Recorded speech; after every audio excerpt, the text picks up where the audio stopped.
Hello,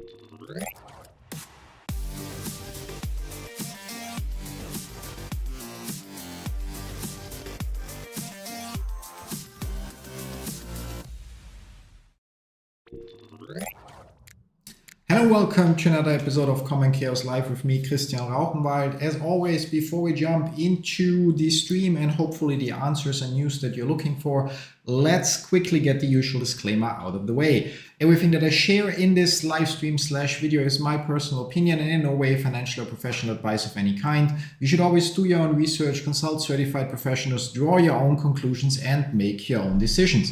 Besides that, as always, or as recently, we're going to start a so-called Q&A. So you will in a second see a pop-up at the top of the chat that you can, or not, pop-up message, however, you can click on it to submit your questions, and any questions that you submit there will be answered. Any questions that you ask in the chat, I will not get to see. So use the chat for chatting and use the Q&A part where it says, what would you like to know? Submit your questions here to actually submit your questions.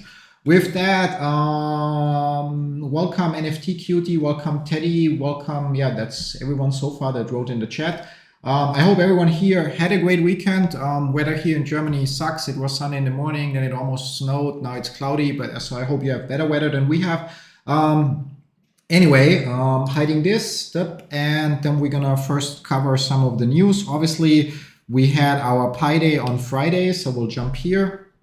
And as I've said before, during our stream, it was still relatively early in the US, and quite unsurprisingly later in the day, the core team then shared their Pi Day announcement, which most of you hopefully already read it. The core points are that there are going to be Pi domain auctions, or that there are already Pi domain auctions. We're going to talk about that in a second. Obviously, Pi Fest is ongoing, so celebrating the use of Pi to pay for goods and services. And so the UI got a little bit improved, or will be improved and stuff like that. You can read it. I'm gonna share the link. Here, and you can read it for yourself. So you actually learn more about that. As I said, we're gonna jump into the Pi domains in a second. There are two things I wanna cover first. First of all, as you may know, some other thing, Koinly, the #1 portfolio tracker and tool for crypto accounting, does not support the Pi blockchain yet. That's why we have this feature request here where you can go and vote. It takes you an astonishing, 30 seconds to click on login or sign up, pick your Google or Facebook account, and then after that, just click on the upvote icon. We had 181 votes. Why I'm sharing this? Because today I noticed that somebody from the Koinly staff, or actually two people from the Koinly staff, started to merge other requests, one of them a request from last year and another one actually from a month ago, into this request, which means, it's speculation, but with fingers crossed, that actually means that the Koinly team is right now starting to look into integrating Pi Network. Even if you are not using Koinly, taking the 30 seconds to upvote here is in your interest, because once there is support for Pi Network in Koinly, not only do you help all the pioneers like me that are using Koinly, but you also make sure that everybody else that uses Koinly eventually gets to see Pi Network as well, which is only in your interest because it increases the exposure of the project. So much about Koinly. Just a second, I have to switch something here. Additionally, something else I want to cover.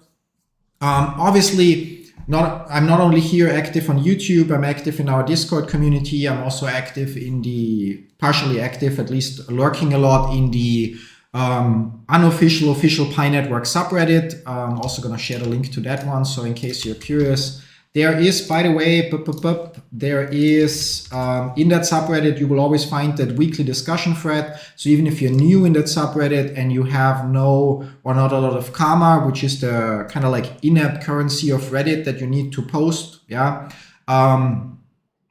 currency, but you need to have karma in order to be able to post. But if you have any questions or need help and it doesn't get answered somewhere here, so you can always write or ask in that weekly discussion and help post. And however, as me being a lurker on those subreddits, I obviously also see all the people that don't do research and just complain and so on. And I just want to, not sure what the right word is, but I beg you, don't become one of those people that behind every little thing see a conspiracy or I don't know what. Yeah. So like, for example, here, a long post about, I mean, the post is not that long, but the comments then continue about that the company reserves the right to change or modify these rules, so the terms of service, at any time in sole and absolute discretion, yeah, with or without notice. And obviously it's again supporting or driving the people that I don't know, like think Pi Network is a scam, or that the team will make a rug pull or anything in that direction. And it's just so ridiculous because every single company will have in their terms of service something along the lines. Depending on the country they are operating in, they might have some clause that says, okay, with a 30-day notice or so. But overall, every company tries to protect themselves. That's the whole purpose. In fact, as the CEO of a company, it's your responsibility to make sure you protect the business and grow the business. It's not your responsibility to protect your customers, but to create an environment where your business can grow and flourish. So please don't become one of those people that because of, I don't know, like every little change that happens, always see the, oh my God, it's like their way of making sure they can screw us or something like that. Yeah. In this case, actually, it's not the terms of service. It's about the terms of the auctions. Yeah. Which obviously, again, the company has to protect itself. It baffles me, but it is like this. Yeah. Yeah, on another topic, so circulating to the domains, we're jumping a little bit ahead with the domain part, but I already pointed it out earlier. So the domains work in this way. We'll look into it in a second, but just from the rule perspective, so you can submit your bid for a domain, but you also have the possibility to withdraw your bid until the end of the auction, so until June 28. And on June 28, the auction is not finally over, because if somebody, 5 seconds before the end of the timer makes a new bid for that specific domain, then the timer gets extended by 24 hours. However, the possibility to revoke your bid, although you will lose the transaction fee, so the 0.01 pi for making your bid, yeah, also brings up a potential exploit that I already shared on our Discord last Friday when we saw the announcement, and that somebody else now also shared on Reddit. Basically, let's say you and your best friend, you both have, I'm also going to fire up the Pi browser, you and your best friend, you both have Pi in your wallet. And now we need domains.pi, 1 second. So domains didn't want to go to Google. So again, let's try this. So domains, me typing, .pinet.com. Yeah, so you can open this in your Pi browser. You can then here again read the rules and everything and go to auctions. Now I need to unlock my wallet. So Akashi is hoping I use my passphrase, not going to happen. Yeah, and then you're on a screen that looks like this. So, and here you could then look for example, we're going to cover a few aspects, Samsung.pi, and you will see that the biggest bid is 3,500 pi. Now, however, because you are able to revoke your bid, if you and your friend both have a Pi wallet with a balance in there, and you find a domain like this, this one is already priced or has 3,500 pi as the highest bid, which is quite a lot, yeah.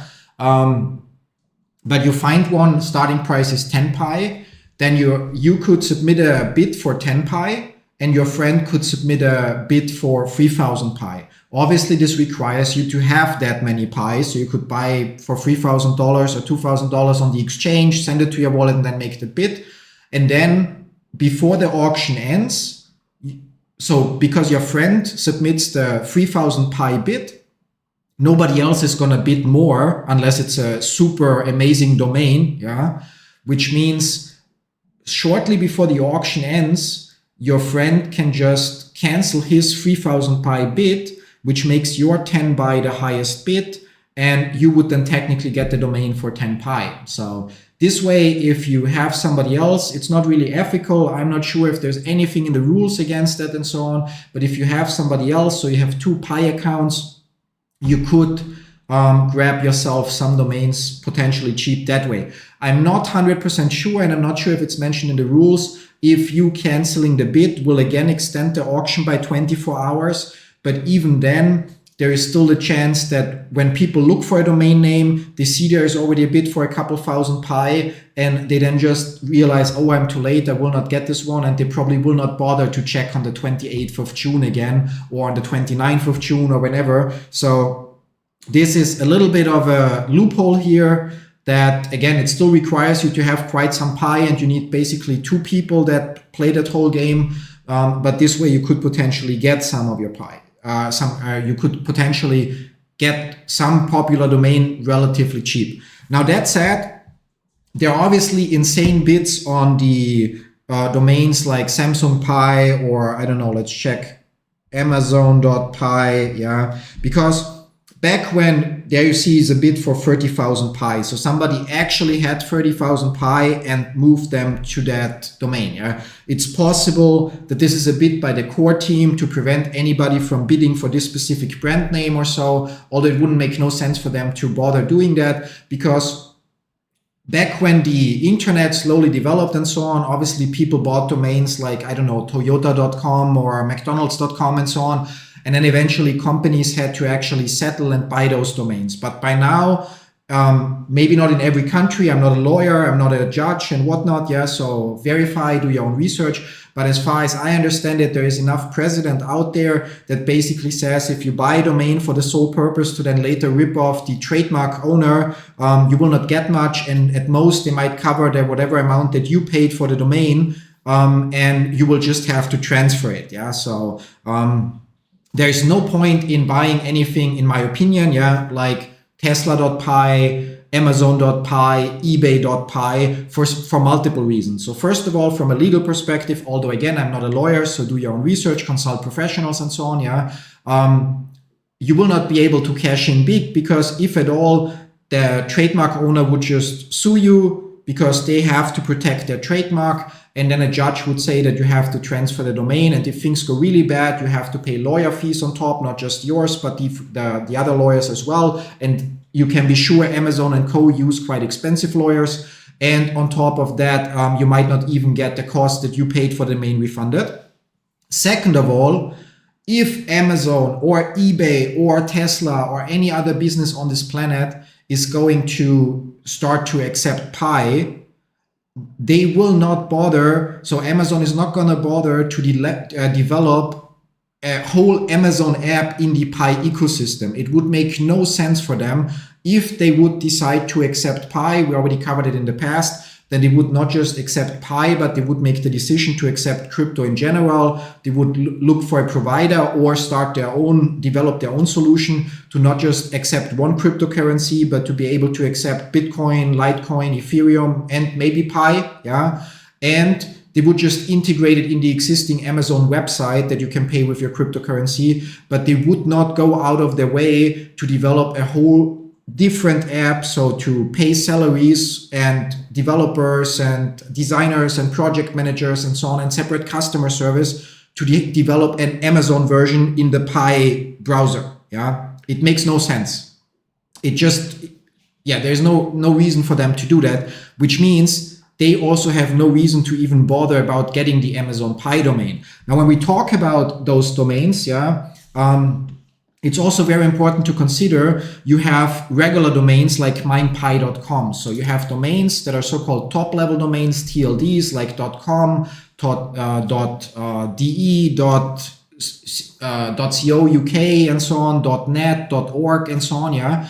And that's basically how you navigate through the internet, because at the end or in the back end, you have a name server, actually multiple name servers, but for each domain, you usually have 2 dedicated name servers that basically store the information, which server, so which IP address a domain is hosted on. Yeah, it's kind of like if you think about if you're that old and still remember phone books, you would look in the phone book for an electrician, and then it would show you the phone number of the electrician and the address, so where you have to go to see that electrician. Yeah, and the same happens with domains. When you enter google.com, a request is sent first to usually your first actually it's checked on your PC. If your PC already knows the information, then your PC says no idea where google.com is, so it talks to your router. Your router says I also have no idea where google.com is, so your router then communicates with the next upstream name server,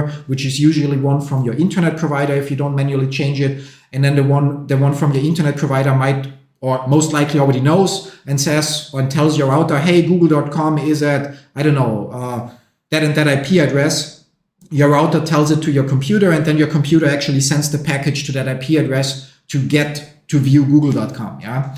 And the whole point of the story here is that so you have top level domains where there's already established infrastructure, whereas if we have .pi domains, .pi is not a top level domain, which means your router doesn't care about it and doesn't know how it works. So there's no way to open a .pi domain, in quotes, no way for the regular user. If I would have Amazon.pi, it would not work by default in my browser, because .pi is not a domain that the browser recognizes, yeah, which means you would need to have a separate specific Chrome extension installed in your browser, or if your browser is not Chrome based, then an extension that works with your whatever browser you're using to teach your browser, hey, .pi is actually a domain, and that tells it how to deal with that. So basically which server to ask for the IP address to talk to, which means it's hugely inconvenient. The average user will never be able to do that and whatnot. Yeah, which is again a reason why businesses like Amazon will not bother to develop their version of Amazon in the Pi browser. And with that, again, is a reason why there's no point in buying a .pi domain like that with a branded one. So you will not be able to cash in. For so many legal reasons, in my opinion, again, not a lawyer, but even if the legal reasons wouldn't be an issue, if you think it through, you'll see that neither Tesla, eBay, Amazon or so have any reason to buy any of those domains. So spending especially thousands of pi on those domains is, like a bad idea. But yeah, it's a good way for the core team. They are the ones selling the domains to generate more money, yeah, which definitely doesn't hurt. The more money the business has that operates Pi, the more flexible they are to adjust to different market conditions. Now, overall, however, although this is right now a domain auction and the team hasn't shared anything in that direction, what would be nice and what those domains could be used for, fingers crossed the core team thinks of it and maybe actually does it, would be to actually give each user their username as a domain.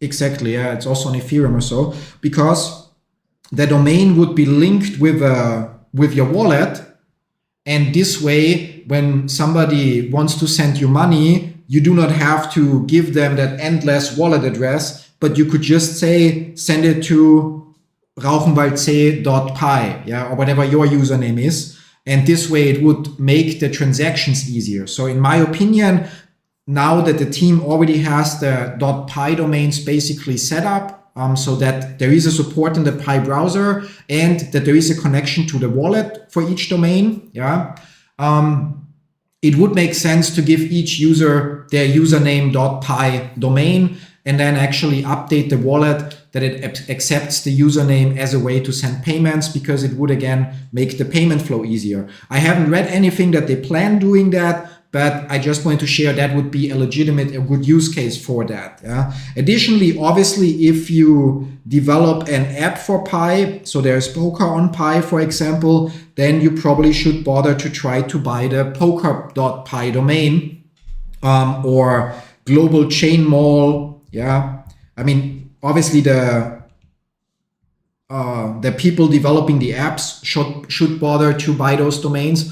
Although there, it would, in my opinion, also almost make more sense if the core team would just give, if you publish an app in the ecosystem, if they would just give you the fitting domain to it, Because right now, obviously, I could bid 10 pi, or if I use Irina's account as well and I buy some extra pi, again, I could submit a bid with 10 pi. She could submit one with a couple thousand pi, and then so that nobody else tries to outbid us. And then on the 28th, before the countdown ends, she could revoke her higher bid, and we could grab the popular domains for some of the existing apps like MapOff Pi or MapOff. I'm actually checking. 1 second, curious. Mapoff.pi has 1 bid. Mapoff.pi has more bids. Yeah, although I think mapoff.pi is the better way here. Yeah, but again, here I could submit a bid for 51, and then Irina could submit a bid for 2,000, and then probably none of the others will bother to outbid us, and then it would actually allow us to potentially, I don't know, misuse those domains, because people might believe they're actually navigating to Mapoff.pi based on the domain alone. Yeah. So overall, I think it's a good step in the right direction. It's another potential use case for Pi to have those domains. Right now, the use case is very limited, obviously, because they only work in the Pi browser, or maybe there is already an extension for Chrome, I'm not sure, but other than that, somebody would have to publish a Chrome extension to make those .pi domains also work in your Chrome browser on your computer or laptop or so. I think the best and simplest idea would really be give every user their username.pi domain, as it makes payments easier and it helps with, in quotes, brand recognition. Yeah, because people would then eventually see .pi. You could literally make stickers that have your username.pi, you know, with the QR code for the wallet address on top of that or something like that. So obviously for apps in the Pi ecosystem, it makes sense. But outside of that, I don't see many use cases for the .pi domains right now. Just like there are also High Dollar used to have .hi domains. There are also other domain endings that work on the blockchain, but again, don't work in your regular browser without some extra extensions and so on. So yeah, long story short, sorry for covering this that long, but that's what I wanted to dive into. And just gonna double check, is there anything else on my list that I wanted to share or that is share worthy? Not everyone with Pi wallet can bid on the domain. Okay, so. But it's in the chat. Okay, yeah. Yeah, so obviously you need an activated wallet for that. So what does that mean? That means so in order to be able to bid right now, you need to have Pi that you can bid with. Yeah. And in order to have Pi that you can bid with, you need a wallet that can do transaction. And in order for your wallet to do transactions, so if I go back to my wallet and unlock it, you need to have already coins in that wallet. So you need to have a migration or receive a migration somewhere in the past. So you have the +1 Pi, and then you have the, at some point, the transaction that basically is the migrated balance, and that activates your wallet. And with that, if you then have Pi in your wallet, you can bid on the auctions. Yeah. If you receive the migration, you're also able to buy Pi on an exchange and then send it to that wallet. However, if you just create a new wallet, it's not activated yet, which means it cannot receive coins. Yeah, which means you don't have any coins, and if you buy them on an exchange, you cannot send them to that wallet yet. Yeah. However, for that purpose, there will also be, it's mentioned in the article, so in the blog post of the core team. I'm gonna circle back there 1 second so we find the exact date. Yeah, switching the screens again. So in the blog post about the Pi Day, there's probably no date mentioned, but somewhere it mentions method to bid. There, shortly after the launch of the auction, people who only possess Pi through exchanges will also be able to participate in the auction. Yeah, so this will work differently. This will basically work in a way that you can buy the Pi coins on the exchanges that support Pi. Irina can share the link to the video that has all the exchanges that are KYB verified in the pinned comment in the description. And you buy your Pi coins there, and then when you want to bid on the domain, it basically will give you a wallet address, and you will have to send the amount that you want to bid to that wallet address, withdraw it from the exchange basically to that wallet address, and that will lock in your bid. And if you undo or revoke your bid, it will basically be returned to the exchange's wallet address. There will be specific wallet addresses for that. As we can see here, the special addresses will start with the letter M, but that's how it will work for people that do not have an activated Pi wallet yet. It's not perfect, but it works this way. Everybody will have the chance to bid. However, unfortunately, because right now only activated wallets can bid, and as I shared, there is in quotes the exploit to submit a small bid, submit a much higher bid with a different account, and then later revoke that much higher bid. Obviously, right now, people that already have their activated wallet and can submit or make transactions would be able to basically block a lot of popular domains.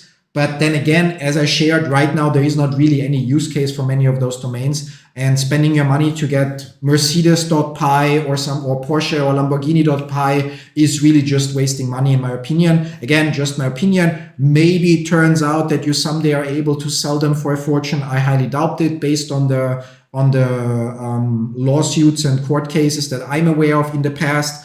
But maybe it is possible. So, but personally, I would not spend a single Pi on a domain name that I don't plan to use to launch an app in the Pi ecosystem.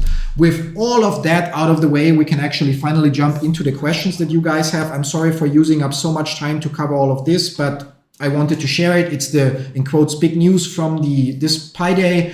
Ash is asking, why don't we have 100 apps yet?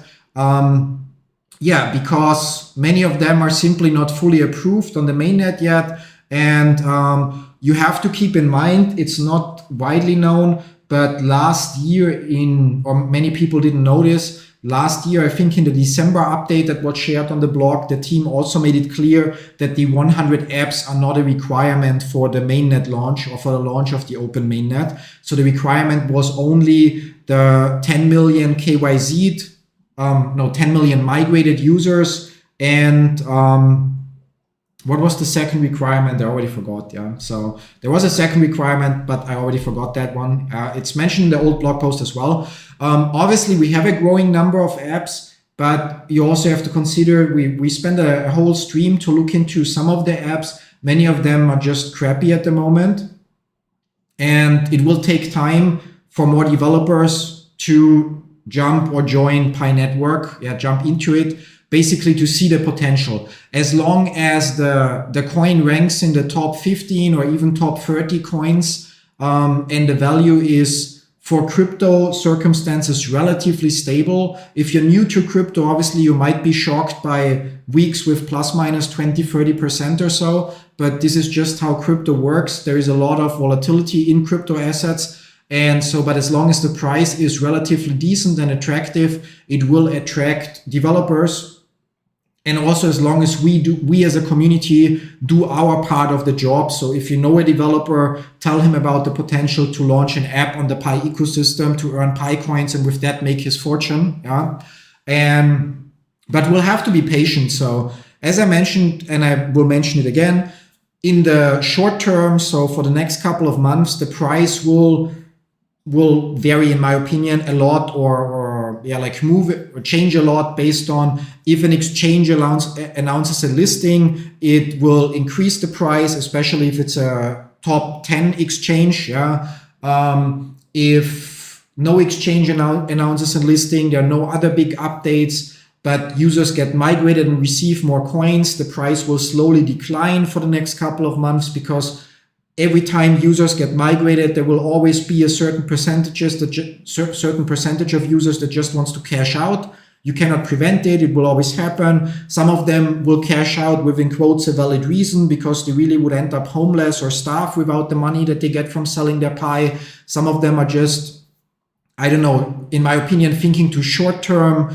But either way, as users receive more coins while we're waiting for more use cases for Pi itself, short term, it will basically hype and news will control the price a lot. And if there is nothing to be hyped about and no news to drive up the price, so again, exchange listings, for example, then the steady increase in supply, so users getting migrated, will just also slowly cause sell orders. The big benefit is, however, as the price decreases, people that believe in the long-term potential of the project also are more likely to buy more coins. So I would expect if the price keeps dropping a little more, that for example at the $1 mark or slightly below $1, we'll see more buy volume as well, because there are plenty of people that kind of do the math. If it takes you 1 year to earn 24 pi without security circle bonus, without utility bonus, without lockup bonus, without referrals, then it seems that paying $1 for pi or 90 cents for a pi has to be way too cheap. And that's kind of like about that. But we just, as far as the apps go, we just have to wait.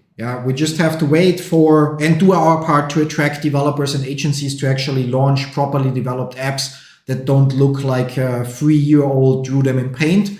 But yeah, with that, move on. What do you think about smart contracts on the Pi Network blockchain? I have to admit, I'm not,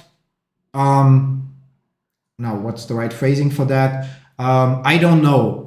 So I did not dive deep enough into the Pi Network blockchain to know to what extent it supports smart contracts. So therefore, I cannot answer that one. This would probably be something that you would want to ask in the Pi Network subreddit and then start the discussion there. I would like to then share more, or I would like to jump into that as well then during the streams to spread the word and so on. But yeah, this is something where I just have to admit, I don't know. And if I find some information about it and know more, I'll happily talk about it and share it as well. Stanley, welcome. Would I still get migrated because I've been on queue for the longest? How do you know that you've been on queue for the longest? So so does it say somewhere you're number 1 in the queue? Just kidding. Yes, you will get migrated. Everyone will get migrated as long as you completed the checklist. You're basically, your last step is step number 9 in your mainnet checklist, and that step is orange. Then you eventually will get migrated. But nobody can tell you how long it takes. We can just make estimates based on the number of migrations that happen if we ignore the current setback with the rollback of certain migrations that we covered in the previous stream last week. I would expect that the backlog of migrations will take up to 6 months to clean out, because at the launch of the open mainnet, we had 10 million migrated users, but 17 million KYZ verified, which means there were already 7 million users more that passed KYZ and were waiting for their migration. Migrations happen at a little bit more than 1 million users per month. Latest data that I have or that I recall. And the number of migrated users increases. So if we say roughly more than 1 million users per month, 7 million backlog. So I would say 6 months, 5 months until the whole backlog is processed. Also depends on how many users basically now submit their KYZ and so on, and with that increase the backlog. But nobody can tell you if your migration will be in a minute, tomorrow, in a week, or maybe it takes a little bit longer than 6 months, but that would be my estimate, so that by then everybody will be migrated. Mitya is saying Pi is going down, will survive this first unlock in March. Your opinion? I'm not worried. So I think we covered that already by talking about what will impact the price short term, what impacts it long term. You have to make your own choices and your own decisions. I personally, again, my perspective is obviously the project can still fail. So just because we had a great launch and so far everything moves kind of okay, in my opinion, doesn't mean that in a year from now, Pi will be at $10. Doesn't mean that it will not be at, 1 cent or so, because in the long run, it's about supply and demand. And in order to have demand, so people buying Pi coins, we need use cases. And we all know that the apps that are currently in the ecosystem are not offering a lot of great use cases. There are some with potential. We covered them in a different episode that Irina for sure already shared, but we need more use cases, and that will then show it. But my personal look at things is, again, with the current mining speed, if you don't have 5 KYZ verified users in your security circle, you're not using the Pi apps a lot because there are no use cases, so you don't get a utility boost, you're not running a node and so on, you don't have referrals. It takes you 1 year at the current mining speed to earn 24 Pi. So in a whole month, you earn 2 Pi. And then selling what you get in a whole month, I know it only takes you a minute per day to push the button, but still selling what takes you a month to get for $3 seems like stupid to me, yeah, because the $3 don't improve your life, even if you sell what you earned the last couple of years. So if you are with the project for 5 years now, or for 4 years, or for 3 years, and you can cash out now for $1,000, unless you need them, you are in some third world country, and the $1,000 is the same as, I don't know, 3 months of your salary, yeah, and you really need it to pay rent or so not to buy some luxury goods like an iPhone or a PlayStation or some nonsense like that, but you really need it, otherwise you are homeless or you starve, or, you know, like, so you need it for something that really has an impact on your life, yeah. And not for some nonsense that you just buy because it's cool right now, or you think you'll be the cool guy or the cool girl in the round because you have the newest phone or the newest this or that. Yeah? It makes no sense to sell it for that. It took you years to get it.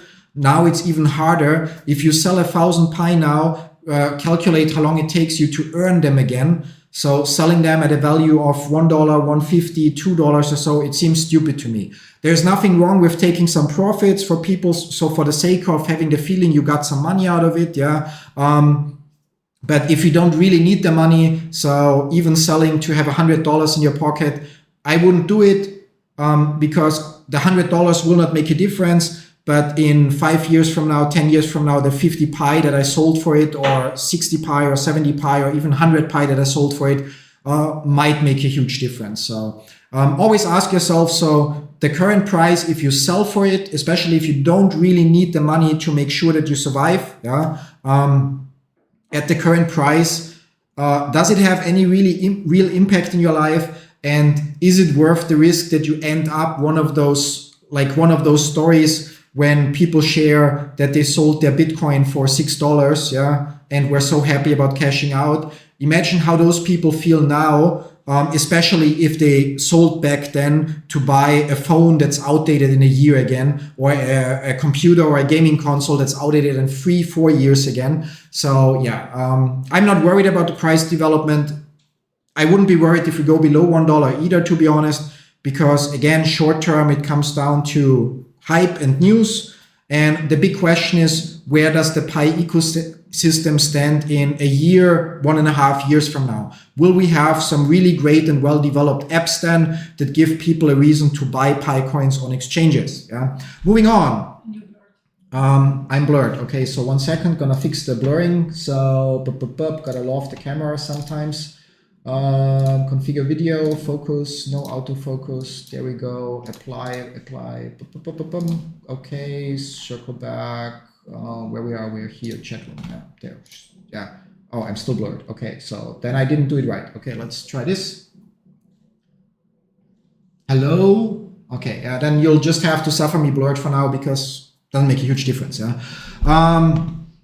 NFTQ is asked, can Pi Network give competition to Solana in the coming 5 years?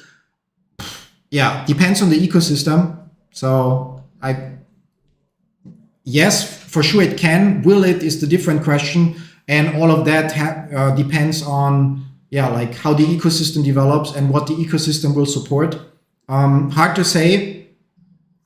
There are positive aspects about Pi. I think Pi's biggest advantage is actually the fact that every wallet has to be KYC verified and every business wallet has to be KYB verified. So in this way, while even if it from a technical perspective might lag behind some other blockchain technologies or be ahead, doesn't matter. But from a regulatory perspective, it's a cryptocurrency that has, in my opinion, the chance or potential to be accepted, not only tolerated, but accepted also by countries around the world, because of it eliminates the one aspect where people say crypto is used just to pay for human trafficking, drugs, contract killings, and other nonsense, so for illegal activities. Because if every wallet is KYC verified, it's technically, from a regulatory perspective, almost equal to your local bank account that you opened with your passport or ID or social security number or something like that. And I think that's what could be, in the long run, what gives it an edge compared to every other cryptocurrency that currently exists. Yeah. So that doesn't mean, don't misquote my words, that doesn't mean that Pi will be higher valued than Bitcoin. Yeah, we already talked about global consensus value nonsense in the past. But it just means that it would create also a lot of demands because again, it has the foundation to not have the same legal struggles that many other cryptocurrencies have in different countries. Moving on.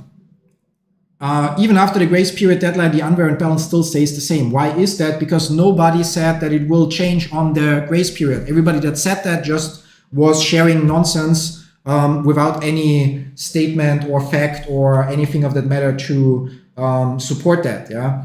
The fact of the matter is, we covered it in the past. I don't want to get into too much detail, but the calculations in order to calculate the how much of your unverified balance you actually are going to get are really, really complicated because they involve every single member of your referral team and security circles. So even just with 5 security circle members for each of your mining sessions, so for every single day you mined, it has to be calculated how many of the 24 hours of your mining sessions where each of those 5 users of your security circle also active, which of those passed KYC and how much exactly they contributed. Yeah. It makes more sense to have the focus right now on getting the backlog of roughly 7 million KYC verified users migrated than worry about worry about converting the unverified balance. In general, everything that makes sure that the supply grows slow but steady and not millions or hundreds of millions of Pi coins in a single day is in your interest, because it makes sure that the whole ecosystem has time to grow and not that there is a huge dump on one day that suddenly drives the project into the ground. Yeah. My personal expectation would be there are 2 options. First of all, either the unverified balance will be calculated by the end of this year or first, second quarter next year. Or it's possible that there is already the mechanic in place that whenever one of your referrals or security circle members receives a migration, so moving forward from now, that then they receive their transferable balance, and at the same time it calculates for you how much of unverified balance becomes transferable for you from that specific referral. And then when you get your next migration, the person that invited you will get a share more of their unverified balance. This would be a way to basically spread out the computing effort of doing all those complex calculations by basically say every time a user gets migrated, we only consider this user's mining sessions and how he contributed to his inviter or referee. I'm not sure what the right word is. Yeah. But either way, so option number 1, it will happen by the end of the year or early next year. That's my personal opinion or expectation. It's not based on anything the core team shared. It's just based on the assumption that it makes more sense to first now migrate 7 million users that are backlogged, and after that deal with that. Option number 2, there is already logic in place and it will happen step by step, and this way the computation effort is spread out slowly. But the option number 2 we would know in a couple of weeks at most, when some people would report that their basically one referral got migrated and that their transferable balance suddenly increased noticeably. Moving on. I got migration confirmation pop-up and I verify my wallet. What's next? Just wait. So keep an eye on your mainnet checklist. The last step should still be yellow, and eventually either today, in a week, or worst case around 6 months, based on what I shared earlier in today's stream, you will then receive your first migration of your transferable balance and part of your unverified balance that comes from your own bonuses. So your own utility bonus, lockup bonus, and stuff like that. Why can't we see the live value yet inside the app or wallet? Nobody bothered to develop that. And I feel like, honestly, it's wasted resource, because people should not, right now the focus should not be on the price. It should be on growing and developing the ecosystem, because otherwise what you'll get to see is the price going down slow but steady. Does it make sure long-term to show the price? Maybe in the Pi wallet to show you the current fiat value. But at the end of the day, it's also not really the most important thing, because you can just go to CoinMarketCap and check the price at any time that you want. So at some point it would be nice, but I feel like that's a luxury feature or issue to deal with, especially since it requires either connecting with a third-party API. CoinMarketCap's API is only free to a certain extent, And so you would have to either then spend money to pay for the API calls, or have the price not update that often, which users would also complain about. So, and yeah, so I feel like there's no super great solution here. That doesn't also mean wasting at least development resources to add that feature, or worst case, even wasting money that could be used to actually fund some Pi ecosystem apps. Yeah. So I'm going to ask the remaining 3 questions and we're going to call it a day because we're getting hugely overtime. MAF asking, if I add a different wallet before my migration, so it's transferable at the moment, will they go to the new wallet? Yes, but to be clear, for that you have to create your new wallet and then or different wallet, however you want to call it, in your Pi app, go to your mainnet and then mainnet checklist and then update step number 3. And after updating step number 3, also update step number 6. And then when step number 9, the migration triggers, it would use the new wallet that you confirmed here. So just creating a new wallet is not enough. You have to update those 2 steps in the mainnet checklist. Yeah? Hi Santi, great to have you here. Can you explain perpetual contracts and why would someone trade perp instead of spot? Honestly, no. Yeah, like that's beyond my knowledge level at the moment. That's something I honestly would have to look up and research myself. Actually, yeah, I will not do it now because the live is already in overtime. But since you're asking it, I will bother to look into it after the stream, and then maybe I'll be able to share my perspective then tomorrow. And NFTQ, the last question for today. That's a good question. That's nice. Did you know that I recovered my lost word in the Seedphrase word and scriptures when the scriptures took 2 seconds? So I'm curious, how much did you pay for the script? If you can share that in the chat, I'm happy for you. For those of you that are not aware, NFTQ shared that he only wrote down 23 of his 24 words. And in one of our previous streams, we talked about the best approach, because if you're missing 1 word, there are 4,000 and a few possible words that you can use, which means if you try it manually, it will take you already a long time. And so we talked about that you can use a freelancer platform to look for a developer that just writes a script to basically run through those 4,000 words. And it only took 2 seconds to find the word one, which is really, really great. Yeah, obviously, if you miss 2 words, so if you only wrote down 22 of your 24 words, there are already more than 4 million possible combinations. So manually, it's next to impossible unless you dedicate your life to it to guess those or figure out those 2 words. However, with a script, it's still manageable. Whereas if you're now worried how secure a passphrase is, if you have a 24-word passphrase out of 2,048 possible words, the number of possible combinations is greater than the number of atoms in the known universe, yeah? Which means it's next to impossible even for a supercomputer to pretty much guess a specific passphrase, yeah? Yeah, that's $50 well spent, yeah? To be fair, I'm not going to share that, so because it's unethical and whatnot. Yeah, but I'm glad that you got your access to your wallet back. So this is really great. Make sure to properly save it. We covered what I believe the most secure and what I believe to be the most secure and at the same time convenient way to store your passphrases and other passwords in a previous episode of the stream that Irina probably just shared right now. So you can check that one out. And yeah, I'm going to say thank you all for stopping by. I hope you got answers to some of your questions and learned about the new updates. If you didn't get your answers, don't forget, you can just join again tomorrow, same time, same place for another episode of Common Chaos Live, and I'll do my best to answer those questions then. With that, I'm going to wish all of you a pleasant rest of the day and then see you all in one of my other videos on Discord or in another episode of Common Chaos Live tomorrow. Till then, bye-bye.